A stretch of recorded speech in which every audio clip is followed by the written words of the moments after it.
ከዓመታት በፊት አንድ ህልምሽን ንገሪኝ የሚል ትምህርት ነበረኝ። ከሱ ደግሞ ቀጥሎ ህልሜን ምን ላድርገው የሚል ደግሞ ትምህርት ነበረኝ።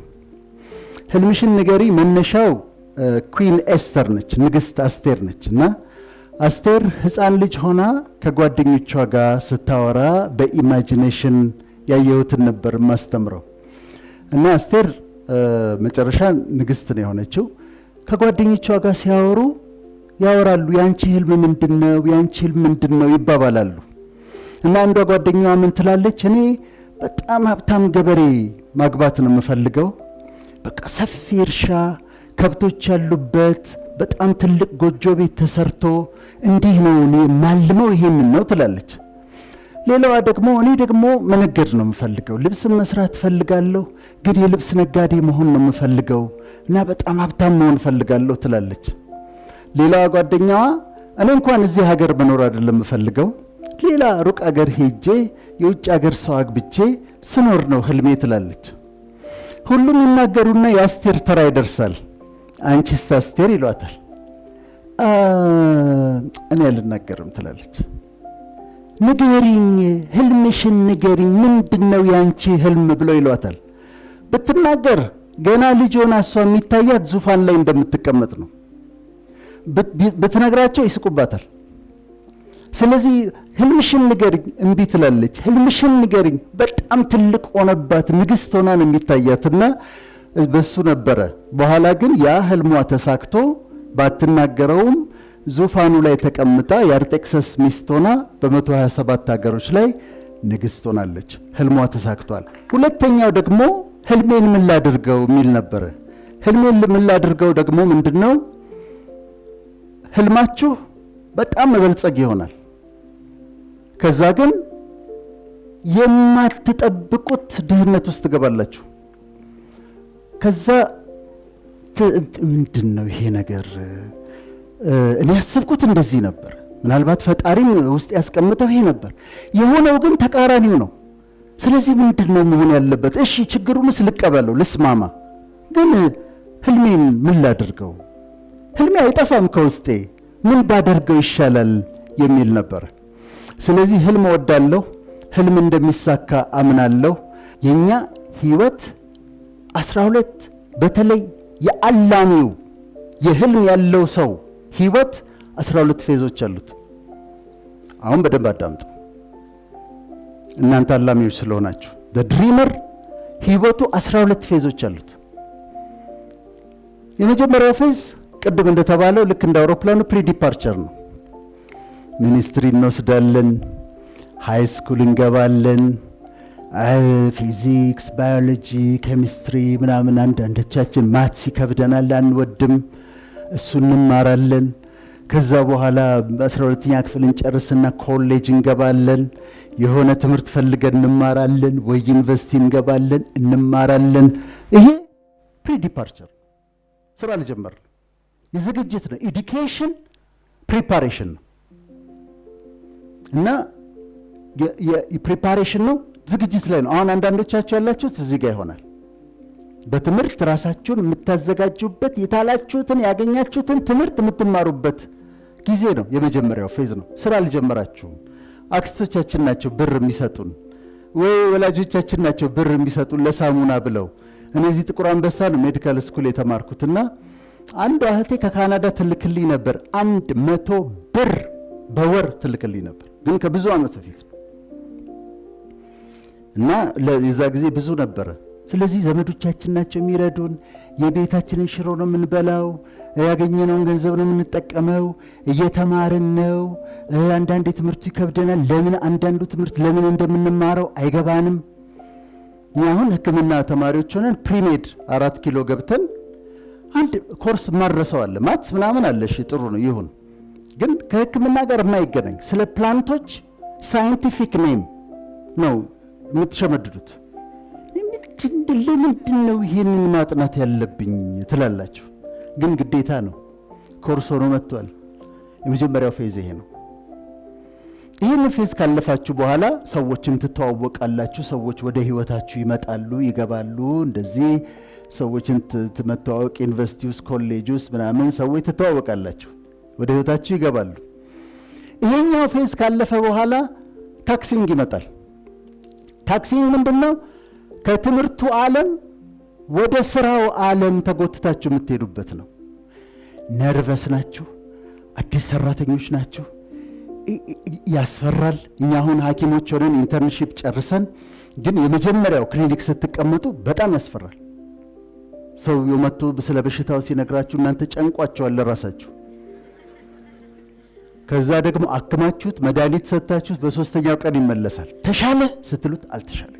ከዛ ነርቨስ ትሆናላችሁ፣ ይጨንቃችኋል። አዲስ ናችሁ ለስራው። በሌላም ፊልድ ከሆነ ወደ ስራ ዓለም ስትሄዱ አንዳንዶቹ ምን ናቸው? ከእናንተ ቀድመው ስራ የሰሩት ተንኮለኞች ናቸው፣ ክፉዎች ናቸው። ኮንፈርት እንዲሰጣቸው አያደርጉም። ሻዩ ይደፋባቸዋል፣ ምን ይበላሽባቸዋል። ይሄ ታክሲንግ ይባላል።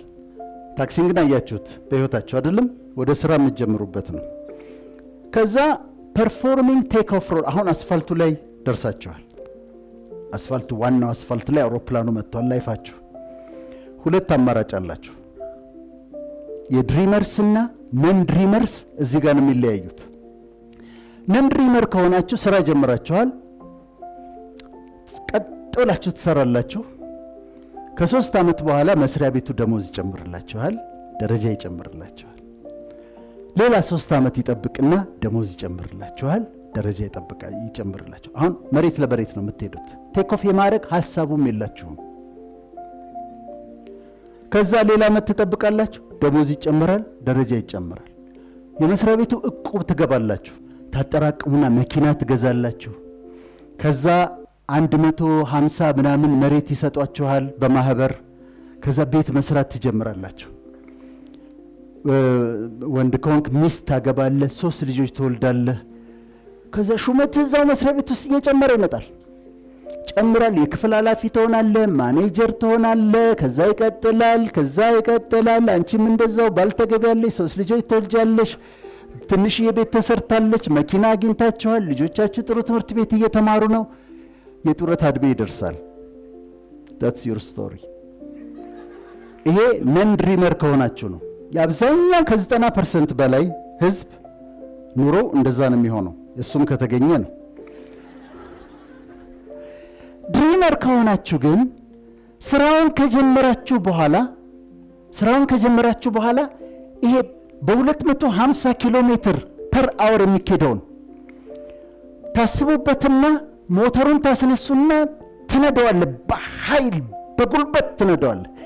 ታነባለህ፣ ተጨማሪ ትምህርት ትማራለህ፣ ትሬኒንግ ትወስዳለህ፣ በፕሮፌሽን ታድጋለህ፣ ትጨምራለህ፣ መለወጥ አለብኝ ትላለህ።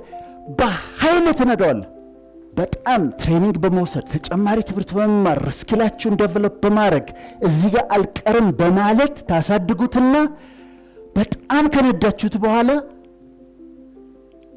ቴክ ኦፍ ጋር ትደርሳላችሁ። አሁን የራሴን ስራ መጀመር አለብኝ፣ ቴክ ኦፍ ላደርግ ነው። ወይ የራሳችሁን ስራ ትጀምራላችሁ፣ ወይም በሙያችሁ ሃይሊ ስኪልድ የሆናችሁ ኤክስፐርቶች ሆናችሁ መስሪያ ቤቶች የሚጣሉባችሁ ብዙ ድርጅቶችን ኮንሰልት የምታረጉ በጣም ኢንቴሊጀንት በጣም ስኪልድ የሆናችሁ ሰዎች ተሆኑና ወይም የራሳችሁን ስራ ትጀምሩና መነሳት ትጀምራላችሁ። ግን ምን ይገዳደራቸዋል? ግራቪቲ አለ። ግራቪቲ ጎትታችኋል። ቴክ ኦፍ እንዳታረጉ፣ የራስን ነገር እንዳትጀምር፣ የራስ ቢዝነስ እንዳይኖር፣ ከፍ እንዳትል ግራቪቲው ይጎትታል። እኔ አንድ ጊዜ ማንበብ ፈለግኩና ግራቪቲ ቢጠፋ እንደው ድንገት ዜሮ ቢደረግ ምን ይሆናል ብዬ አሰብኩኝ። ምን ይሆናል መሰላችሁ? አሁን ግራቪቲ ድንገት አሁን ዜሮ ቢሆን አይሆንም እንጂ እዚህ ጋር ሁላችን መንሳፈፍ እንጀምራለን። ወንበሮቹም ይነቃቀላሉ፣ መንሳፈፍ ይጀምራሉ። ውጭ ስትወጡ መኪናዎቹ እየተንሳፈፉ ነው። አንዳንድ ዛፎች አነስ ያሉት ይነቃቀላሉ። ህንፃዎቹ የተወሰኑት በጣም ጠንካራዎቹ ግራቪቲ ይጸናሉ፣ የተጣበቁት። ኮንዶሚኒየሞችን አሁን ካሰባችሁ ግን አንድ ኮንዶሚኒየም አይተርፍ። ስለዚህ ልትለወጡ ስትሉ ልትለወጡ ስትታገሉ እነሳለሁ፣ እወጣለሁ፣ የራሴን ነገር ጀምራለሁ፣ ከፍታን ወርሳለሁ ስትሉ የምድር ግራቪቲ ይጎትታቸዋል፣ ይታገላቸዋል። ትግላለሁ ቀላል አይደለም።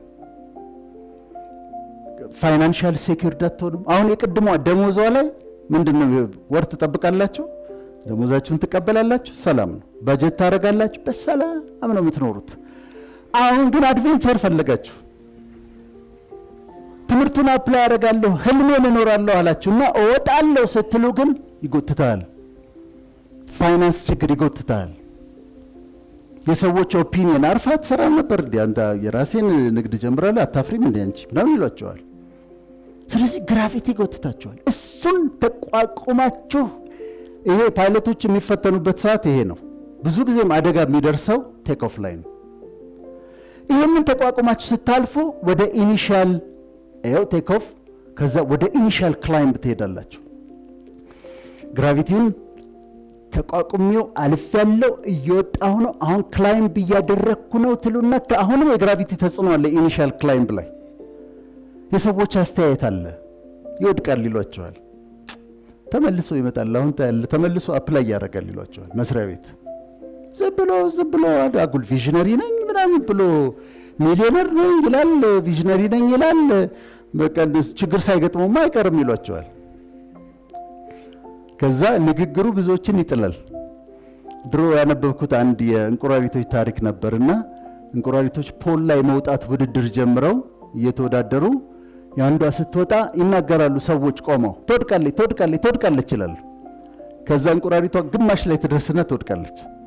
አሁንም ሁለተኛዋ ተወጣና አንድ ሶስተኛው ከወጣች በኋላ ልትወድቅ ነው ይሏታል። ትወድቃለች። እንዴ 3-4ቱ እንደዛ ወደቁ። አንደኛዋ እንቁራሪት ግን መውጣት ጀመረችና ቀጥ ብላ ወጣች እስከ ጫፍ ድረስ። ከዛ አሸነፈች። ምንድነው ሚስጥሩ ተብሎ ስትወርድ ተጠየቀች። እንዴት አሸነፍሽ? ሁሉ ሰው እየጮህብሽ አሏት። እኔ ገና ውድድሩ ሲጀመር እኮ ጆሮዬን በጥጥ ደፍኛው ነበር አለ። ለዚህ የሰዎች ኦፒኒየን፣ የሰዎች አስተያየት፣ የሰዎች ኔጌቲቭ መሆን ሊያወርዳችሁ ይፈልጋል። ግራቪቲውን ጥሳችሁት ትቸገራላችሁ። እመኑኝ፣ ለህልማችሁ መኖር ስትጀምሩ መጀመሪያ ትቸገራላችሁ። እኔ አሁን ለህልሜ ነው የምኖረው። 3 ማስተርስ ዲግሪ አለኝ፣ 1 ዶክትሬት ዲግሪ አለኝ። እነዚህ ኢንተርናሽናል ኦርጋናይዜሽንስ ጋር ብቀጠር በዶላር ነው የሚከፍሉኝ። ግን ጠዋት 2 ሰዓት እገባለሁ፣ ማታ 11 ሰዓት እወጣለሁ። ምን ሳረግ ውላለሁ? ቀኑን ሙሉ በኮምፒውተር ስጫወት ውላለሁ። ግን በዶላር ይከፍሉኛል። ከዚህ በፊት ነበር ጆን ሆፕኪንስ የሚባል ነበርና እዛ ሰርቻለሁ። እዛ ስንሰራ ቀኑን ሙሉ ምንም አንሰራም። ለኤችአይቪ ሕክምና ለሚሰጡ ነርሶችና ሐኪሞች ማማከር ተብሎ ነው ጆን ሆፕኪንስ የከፈተው። ቆንጆ ደሞዝ ይከፍሉናል። ተሽከርካሪ ወንበር ላይ ቁጭ ብለን በጣም ጥቂት ነው የምንሰራው። በኋላ ክፍለ ሀገር እስቲ እንሂድ አልኳቸው። ቲሙን መመራውን የነበርኩና ሄደን እዛ አክቹዋሊ ሄልት ሴንተርስ የሚሰሩትን ጠየቅናቸው። እንዲህ አይነት ሴንተር ማማከር ከፍተናል እና ምን አስተያየት ትሰጡናላችሁ አልናቸው። እኛ ምን ይሰራልናል ማማከር አሉ። እዚህ ኤችአይቪ መድኃኒት እየሰጠናቸው እየዋጡ ይሞታሉ። ምግብ የላቸውም። መድኃኒቱ ምግብ ያስፈልገዋል። እምትረዱን ከሆነ ምግብ ስጧቸው፣ የእናንተ ኮንሰልተንሲ ምንም አይፈልግም አሉ። ስንመለስ እኔ ሪዛይን አደረኩኝ። ለህልማችሁ ስትኖሩ የመጀመሪያው ፌዝ ላይ ክላይምብ ስታደርጉ ይታገላችኋል፣ ገንዘብ ታጣላችሁ ምናምን፣ ያ ሴኩሪቲው የለም፣ ትግል አለበት። እሱም ማለፍ አለባችሁ። ይህንን ካለፋችሁ በኋላ ይሄ ወደ ክሩዝ አልቲቲዩድ፣ ወደ ከፍታችሁ፣ ወደ አለማችሁ ትልማችሁ ወዳለበት ከፍታ ላይ ትወጣላችሁ። ክላይምብ ታደርጋላችሁ 33,000 ፊት ወይም 10 ኪሎ ሜትር ከፍታ ላይ ትወጣላችሁ። እዛ ጋር ከደረሳችሁ በኋላ አሁን ህልማችሁን እየኖራችሁት ነው። ራሴን አልተንከባከብኩም ነበር። በጣም ቻሌንጅ አደርጋቸዋለሁ። እዚህ ጋር እዛ ውስጥ ከነበሩት ሰዎች ሴቶችም አሉ። አንዳንዶቹ ብሬስት ካንሰር ነበራቸው የነበረው፣ አንዳንዶቹ ሰርቫይካል ካንሰር የማህጸፍ ጫፍ ካንሰር የሚባለው ነበረ የነበረው ችግራቸው። ሊከላከሉት ይችሉ ነበር። እንዴት ይከላከሉታል? ለምሳሌ የጡቱን ልንገራችሁ። የጡት ካንሰር እንዴት ፕሪቨንት ማድረግ ትችላላችሁ? ጡታችሁን በ4 ትከፍሉታላችሁ። ሴቶች በአራት ትከፍሉታላችሁ። አንድ መስመር ወደ ታች፣ አንድ መስመር ወደ ጎን። የላይኛው አፐር ኢነር ኳድራንት ይባላል። ታችኛው ሎወር ኢነር ኳድራንት ይባላል። ይሄኛው አውተር አፐር ኳድራንት ይባላል። ከዛ ይሄኛው ደግሞ ሎወር አውተር ኳድራንት ይባላል። ለአራት ከፈላችሁት። ወይም እንደዚህ እንትን ማለት የለባችሁም። 1 2 3 4 ብላችሁ ከፈላችሁት። ከዛ ጠዋት ስትነሱ ሻወር ስትወስዱ እንደ ዘበት ይሄኛውን ነምበር 1 ኳድራንት ቼክ ታደርጉታላችሁ። ያበጠ ነገር ነው የምትፈልጉት፣ የለም። ይሄኛውን ኳድራንት ፈለጋችሁ፣ የለም። ምንም ያበጠ ጠጠር ነገር የለም። ይሄኛውን ቼክ አረጋችሁ፣ የለም። ይሄኛውን ቼክ አረጋችሁ፣ የለም። ይሄኛውን ደግሞ ልክ እንደዚሁ ለአራት ከፍሉና ቼክ። በየቀኑ ይሄንን ካረጋችሁ ብሬስት ካንሰር አያመልጣችሁ። አንዲት ጠጠር የምታክል ነገር ባገኛችሁ ጊዜ ሐኪም ጋር ትሄዳላችሁ። ስለዚህ ሊጎዳችሁ አይችልም። እድሜያችሁ ደግሞ ከ40 በላይ ሲሆን ማሞግራም ይባላል። እሱን ሄዱና ታሰራላችሁ። ሰርቫይካል ካንሰር፣ ሰርቪክስ ውስጥ ፓፕስሚር ይባላል። በየጊዜው ቼክ ታደርጋላችሁ። ስለዚህ በካንሰር የመያዝ ፖሲቢሊቲያቸውን በጣም ዝቅ አደረጋችሁት ማለት ነው። ሆም ብላችሁ ካደረጋችሁት፣ ሆም ብላችሁ ቼክ ታደርጋላችሁ። ሆም ብላችሁ ኤቭሪዴይ፣ ይሄኛው የጡቱን ኤቭሪዴይ ቼክ በማድረግ አሁን ቻሌንጅ ባረግ እናንተ መካከል በየአመቱ ክሊኒክ የሚሄድ እና ፋስቲንግ ብለድ ሹገር፣ ሂሞግሎቢን፣ ዋይት ብለድ ሴል፣ ሊቨር ፋንክሽን ቴስት፣ ሬናል ፋንክሽን ቴስት፣ ኮሌስትሮል፣ ትራይግሊሰራይድ ማን ነው የሚያሰራው ብዬ በጠይቅ ጉድ ነው የምትሆኑት። ዳይታችንን ስታዩ እኛ ሚስኪኖቹ ሽሮና ምስር ነው የምንበላው። ሀብታሞቹ ደግሞ ምንድን ነው የሚበሉት? ስጋ፣ ጥሬ ስጋ፣ ስጋ፣ ጥሬ ስጋ፣ ጥብስ፣ ጥሬ ስጋ፣ ጥብስ፣ ጥሬ ስጋ። ከዛ ጎመን የድሃ ምግብ ነው። አትክልት እንትን አድርገው እዛ ቪአይፒ ሩም ገብተን ይልቅ እንትን በለን እንቆርጣለን ይላል።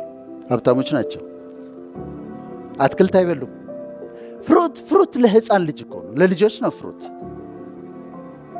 ድራፍት እንጠጣለን። ወተትማ የህፃናት ነው፣ እንዴት ወተት እንጠጣለን ይላሉ። ስለዚህ ኒውትሪሽናቸው ዜሮ ነው፣ በጣም ያነሰ ነው። የሚያስፈልጋቸውን ነገር አይወስዱም። ይሄም አይወስድም፣ ያንም አይወስድም። እጅግ በጣም የሚገርመኝን ነገር ልንገራቸው። መልቲ ቫይታሚን አለች። አንድ ካፕሱል ወይም ታብሌት መልቲ ቫይታሚን አለች ተዘጋጅታ የምትቀመጥ በእድሜያችን። ቫይታሚን ኤ አለው፣ ቫይታሚን ቢ1 አለው፣ ቫይታሚን ቢ6 አለው፣ ቫይታሚን ቢ12 አለው፣ ቫይታሚን ሲ አለው፣ ቫይታሚን ዲ አለው፣ ቫይታሚን ኢ አለው። ይሄ ብቻ አይደለም፣ ካልሲየም አለው፣ ማግኒዚየም አለው፣ ማንጋኔዝ አለው፣ አይረን አለው፣ ፎሌት አለው። ይሄንን ሁሉ አዘጋጅተው አንድ ታብሌት ውስጥ አስቀምጠውልናል። አንድ ታብሌት ውስጥ የኛውን እጠይቃለሁ በየቀኑ ለመሰላችሁ አስገራሚ ነው። ስጋ 1000 ብር እንገዛለን። ይሄኛው ቫይታሚን አሁን ጨምሯል እንጂ 250 ብር ነው። ግን ምን ይዟል? ቫይታሚን ኤ፣ ቫይታሚን ቢ1፣ ቫይታሚን ቢ6፣ ቫይታሚን ቢ12፣ ቫይታሚን ሲ፣ ቫይታሚን ዲ፣ ቫይታሚን ኢ፣ ካልሲየም፣ ማግኔዚየም፣ ማንጋኔዝ፣ ፎሌት፣ አይረን፣ ዚንክ ይዟል። በእድሜያችን ከ50 በላይ ካላለው ከ40 በላይ ላለው በእድሜያችን ተዘጋጅቶ ተቀምጧል። ገዝተን ከምግብ በኋላ አንድ መውሰድ ነበረብን፣ አንወስድም። ምግባችን ሁሉ እነዚህን ነገሮች ሙሉን አያሟላም። ለአንድ ክትፎ 700-800 ብር እናወጣለን፣ ግን አንወስድም። ይሄ ነው አስገራሚ ነው። ስለዚህ እድሜያችን ገፋ ሲል ኦስቲዮፖሮሲስ አለ፣ አጥንታችን ይሳሳል፣ ካልሲየም ዴፊሽንሲ አለን። አሁን በቅርብ እኔ አንዲት ልጅ በጣም ታማ ሌላ የነርቭ በሽታ ነው ተብሎ ከዛ እንትን ሆናለች፣ ሄሚፕሌጂክ ሆናለች፣ እጅግሯ ደክሟል። ከዛ ላቦራቶሪ እንትኑን ላከልኝ አባቷ ሳይ ቫይታሚን ዲዋ ዴፊሽንት ነው። ስትገባ ሐኪሙን አልኩ ዶክተሯን ስትገባ ለዶክተሩ ይህንን ሪዛልት እየው በደንብ በለው፣ ምክንያቱም ቫይታሚን ዲ ዴፊሽንሲ እንደዚህ ኒውሮሎጂካል የሚመስል በሽታ ሊያመጣ ይችላል። ጀስት ቫይታሚን ዲ ዴፊሽንሲ። ስለዚህ አንወስድም። አንድ ካፕሱል ሰዎች ከውጭ ምን ላምጣላቸው ሲሏቸው ቫይታሚን አምጡልኝ በሏቸው። ሁሉም ነገር ያለው ቫይታሚን አምጡልኝ በሏቸው። ፋርማሲ ሂዱና ቫይታሚኖቹ ሁሉ ያሉበት፣ ሚነራሎቹ ሁሉ ያሉበት አንድ ታብሌት ለእድሜ የሚሆን ስጠኝ በሉት። በአንድ ታብሌት የተካተተ። ከዛ ቴክ ዩር ቫይታሚን። ከምግብ በኋላ ቆዳሽ ያስፈልገዋል ቫይታሚን፣ ጸጉርሽ ያስፈልገዋል ቫይታሚን። በቆዳና በጸጉር ልምጣባቸው ብዬ ነው ሴቶቹን። ዛሬ ማታ ሄደው ነው የሚገዙት። እውነቴን ነው የምላችሁ። ቆዳችን ላይ ስንት ሚሊዮን ሴሎች በየቀኑ ይሞታሉ። ሪፕሌስ መደረግ አለባቸው። ለመተካት ቫይታሚን ይፈልጋሉ። ጸጉራችን ለማደግ ቫይታሚን ይፈልጋል። ሜታቦሊዝሙ ቫይታሚን ይፈልጋል። ሚነራሎች ያስፈልጉናል ለሰውነታችን። ትክክለኛውን አይነት ለእድሜያችሁ የሚመጥለውን ከውጭ ማስመጡ፣ ከዚህም ግዙ። ቫይታሚን ግን ውሰዱ። ከዛ ኤክሰርሳይዝ ማድረግ። እነሱ ይሉ የነበረው እኔ ወክ እንኳን አላረግም ይላሉ። አንድ ሰሞን እነሳለን፣ ስኒከር እንገዛለን፣ የልብስ ቱታ እንገዛለን፣ ጂም እንጀምራለን፣ እንመዘገባለን፣ የ3 ወር እንከፍላለን፣ 3 ቀን እንሰርና እንተዋለን። ትንሽ የሆነች ኤክሰርሳይዝ ግን ያስፈልጋል በሕይወታችን። ስለዚህ እኔ ዛሬ የምሰጣችሁ 3ኛው ስጦታ ራሳችሁን ተንከባከቡ። ቴክ ኬር ኦፍ ዮርሰልቭስ። ቫይታሚን ውሰዱ፣ ምግባችሁን ዋች አድርጉ፣ ክብደታችሁን አስተካክሉ። ከዛ ጤነኛ አኗኗር ኑሩ። እኔ የዛሬ 10 ዓመት ከነበረኝ ክብደት ወደ 20 ኪሎ ግራም ዲፍረንስ አለኝ። ሉዝ አድርጌው። 3ኛው ስጦታዬ ይሄ ነው። እባካችሁ፣ እባክሽ ራስሽን ተንከባከቢ፣ እባክህ ራስን ተንከባከብ የሚል። አንዳንድ ቫይታሚኖች ለብቻቸው፣ ለምሳሌ ቫይታሚን ቢ12 ለብቻው፣ ካልሲየም ለብቻው፣ እነሱ እንትን ሊሉ ይችላሉ። እኔ ሪኮመንድ የማደርገው ሁሉም ያለበትን ነው። ሁሉም ያለበትን አንድ በቀን ከምግብ በኋላ ነው ቫይታሚን የሚወሰደው። ውሰዱ፣ በጣም ይጠቅማቸዋል። 4ኛው በቂምና በጥላቻን የኖር ነው። ይቆጨኛል፣ በጥላቻን የኖርኩት በቂም የኖርኩት ይላሉ። የብዙዎቻችን ችግር ምንድን ነው ብትሉ፣ አሁን ቅድም ያልኩት ከኋላ ክሎዥር ይባላል። በጌስታልት ቴራፒ ትዘጉታላችሁ። ያለፈ ታሪካችሁን አትጎትቱትም። ወደዚህ የጎትታችሁ እንዲረብሻችሁ ይቅር ትሉና ክሎዥር ታደርጋል። ይሄኛውን ትዘጉትና አዲስ ህይወት መኖር ትጀምራላችሁ። አንዳንድ ሰዎች አሉ የሚያናድዱ አይደል? እኔም አሉ እኮ የሚያናድዱ ጥልም የሚያደርጉኝ። እሱ እንዴት ይቅር ልለው እችላለሁ? እሷ እንዴት ይቅር ልላት እችላለሁ? በጣም ክፉ ነገር ነው ያደረጉብን። ወዳጆቻችን ነበሩ፣ ክፉ ነገር አደረጉብን። እንዴት ነው ይቅር ማለት የምትችሉት? እነሱ አሁን ነገራችሁና ከዛ ቂም ትይዙ እንደሆነ ያለው ይቅር ለማለት ኮርቲሶል የሚባል ሆርሞን ሰውነታችን ውስጥ እንዲጨምር ያደርጋል። ኮርቲሶል የራሱ ጥቅም አለው። ግን ኮርቲሶል ሲበዛ የሚያደርገውን ልንገራችሁ።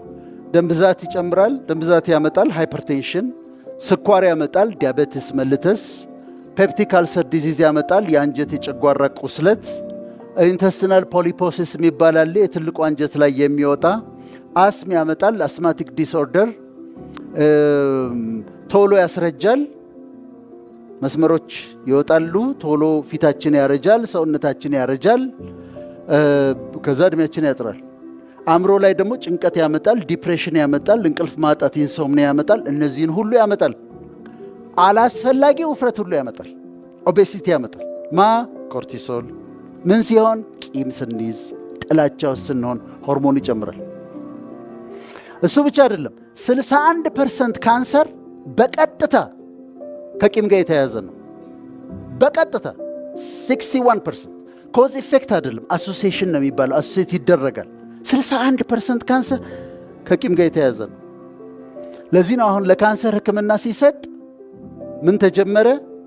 ኬሞቴራፒ ይሰጣል፣ ሬዲዬሽን ቴራፒ ይሰጣል፣ ሕክምና ሁሉ ይሰጣል። ከዛ ፎርጊቭነስ ቴራፒ ተጀመረ። እዛ ሆስፒታል ውስጥ ሳይኮቴራፒ የሚሰጡና ሰዎቹ ይቅር እንዲሉ የሚያደርጉ ሳይኮሎጂስቶች ገቡ። ምክንያቱም ፎርጊቭ ሲያደርግ የመዳን እድላቸው ከፍተኛ ነው። ካንሰር ያመጣል፣ ፔፕቲክ አልሰር ዲዚዝ ያመጣል። እንዲህ አሁን እናንተ ፍረዱ። እኔ ይህንን ሰውዬ ብሽቅ የሆነ ሰውዬ ይቅር ብለው ይሻላል? ብሽቅ ነው እኮ ምንም ጥያቄ የለውም እኮ አቃጥሎኛል። ግን ቂም ይዤ ቁጭ ብዬ ደም ብዛት፣ ስኳር፣ አስም፣ ጨጓራ፣ ፔፕቲክ አልሰር፣ ካንሰር ምናምን ይሄንን ሁሉ ከምሸከምና እንደምንም ብዬ ይቅርታ ባረግና ባሰናብተው የትኛው ይሻላል? ይሄድልኝ ወደዛ አልፈልግም እኔ። ስለዚህ 4ኛው ስጦታዬ ምንድን ነው? ይቅር በሉና ክሎዥር አድርጉና እንደ አዲስ ጀምሩና ኑሯችሁን በሰላም ኑሩ ነው ስጦታዬ። አምስተኛው ከቤተሰቤ ጋር ጊዜ አላሳለፍኩም ነው ቁጭታቸው። ልጆችን ሳላያቸው ነው ያደጉት። ለእናቴ ጊዜ አልሰጠዋትም፣ ለአባቴ ጊዜ አልሰጠውትም። ብዙ ሰክሰስፉል አባቶች ምን ይመስላቸዋል? ቆንጆ ጫማዎች ለልጆቻቸው ይገዛሉ። የጂንሱ አይነት በየአይነቱ ነው። አይፓዱ፣ አይፎኑ፣ ፕሮማክስ ነው የሚገዛላቸው ለልጆቻቸው።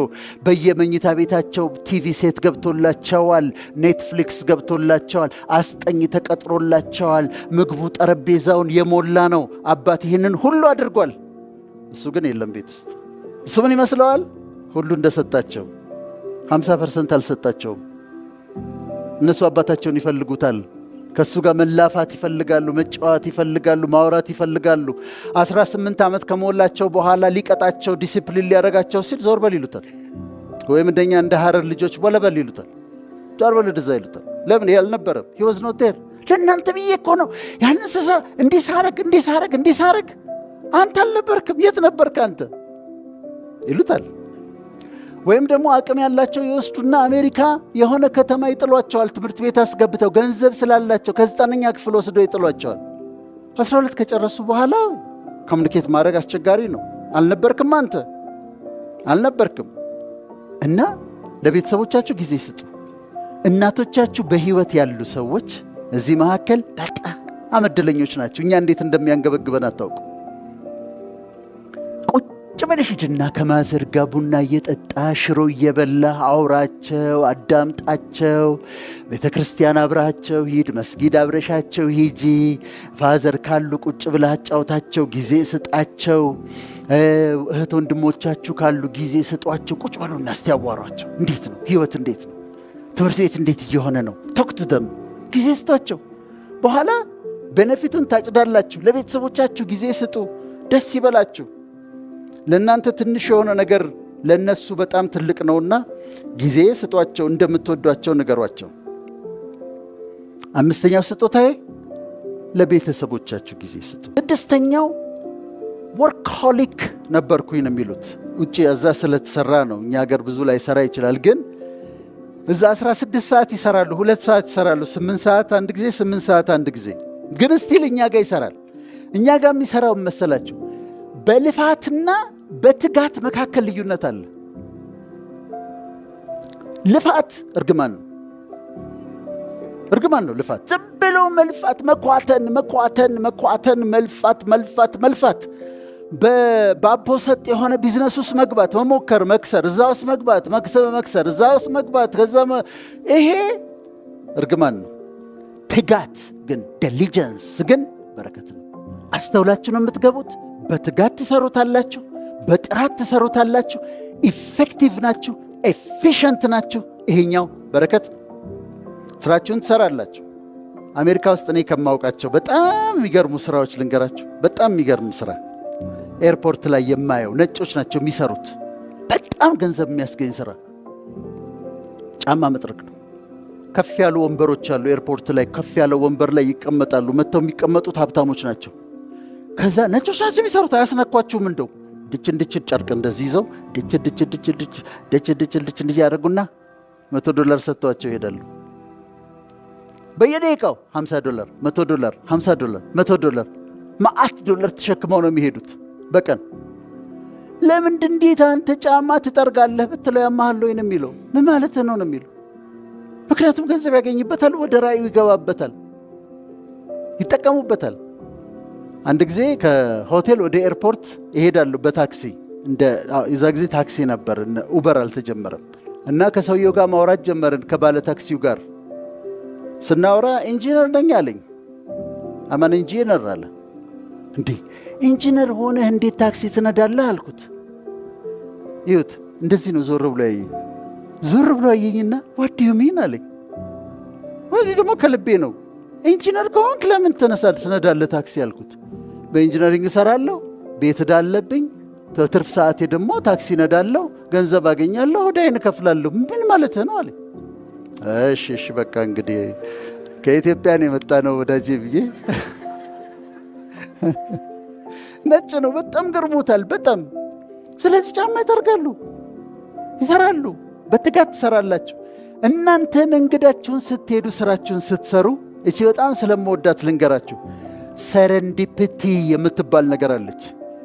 ሰረንዲፒቲ አጋጣሚ ነች፣ ግን የታቀደች አጋጣሚ ነች። ምሳሌ ልንገራችሁ። እኔ ከዚህ ቤት ወጣው፣ ከዚህ አዳራሽ ልክ ከዚህ አዳራሽ ስወጣ አንድ ሰው እየመጣ ነበረ። እተች በሯ ጋር ተገናኘን። 1 ደቂቃ ብዘገይ አላገኘውም፣ 1 ደቂቃ ቢዘገይ አያገኘኝም። ግን በዩኒቨርስ ላይ ካልኩሌት ተደርጎ እኔም ወጣባት ደቂቃ እሱም የመጣባት ደቂቃ ሰረንዲፒቲ ተገናኘን። አጋጣሚ ነው፣ ግን የታቀደ አጋጣሚ ነው።